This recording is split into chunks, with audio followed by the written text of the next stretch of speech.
So we've talked about the oil and gas industry and the false solutions they're promoting, but it's not just lobbyists here at COP. We also have the presence of provincial premiers who are staunchly opposed to climate action, including Alberta and Saskatchewan. Alberta, Joe, as a resident from Alberta, what is Premier Smith doing at COP28? Yeah, well, my illustrious premier is not alone. She's with over 100 different delegates that are representing the province, trying to push an agenda, right? They're trying to sell something.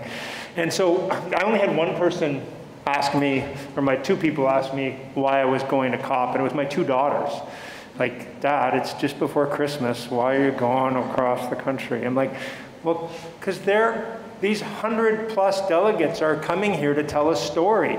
And it's not a story of truth. It's a story of wishful thinking and lies. And so I told my daughters, well, I'm there to try and counter the greenwashing and the attempt to continue the fossil fuel industry into the future. So here are some of the lies and greenwashing that we need to keep an eye out for.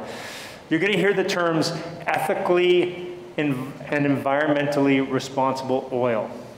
Well, let's just recognize there is no such thing as ethically and environmental oil anywhere. It doesn't matter what basis of government you are.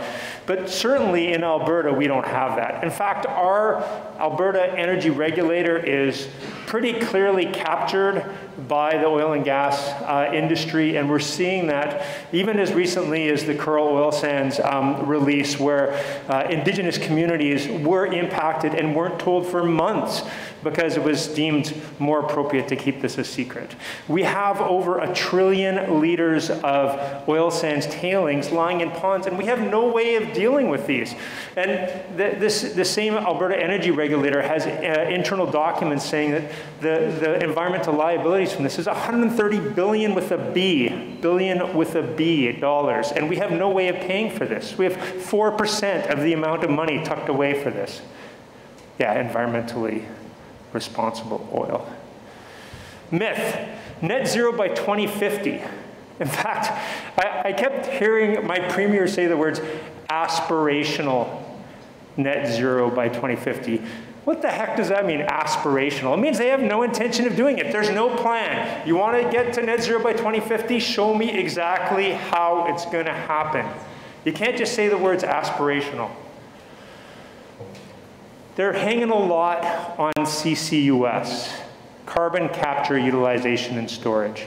We actually have 2 functional carbon capture, utilization, and storage plants in Western Canada. One's called the Quest Project, and one's called Boundary Dam. Boundary Dam has never achieved its carbon targets. It's going at about 50%. And Quest, which is apparently this amazing thing in central Alberta, is at 48%. In fact, Quest has released more CO2 into the atmosphere than it's ever captured. And this is what we're going to be relying on keeping our industry going ad infinitum. You know, I've been hearing about carbon capture and storage for decades in my province, and it's never happened because it's really hard. It's really hard to do, and yet that's what we're going to be achieving our net zero for. Myth, Alberta is a leader on climate. You're going to hear that. We're a leader on climate. This is the same province that just called for a renewable moratorium for seven months at a time when we need to accelerate our renewable energy. This is like 3 days ago, they said that they were going to do the Sovereignty Act to stop any kind of clean electricity regulations from being implemented. Clean electricity is how we get to net zero. If we don't have clean electricity, we don't get there. So yeah, myth, Alberta is a leader on climate. So let's be clear though, that Canada is not doing well because of Alberta. In fact, Alberta has had, right now, has 38% of all of our country's emissions, 38%. And it's increased 55% since 1990. So we're failing because of our province. So the reality is we need to phase out fossil fuels. We need to transition to renewable energy and energy efficiency. And Canada's not going to achieve any of its targets unless Alberta steps up to the plate and starts doing its job, taking responsibility for its past inactions and start doing what's right. So I told my daughters, I'm going because I'm scared. I'm scared because this last summer sucked. It sucked because of fires.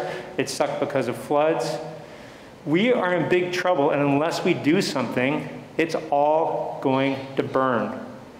So, Sadie and Willa, if you're out there, I'm here for you.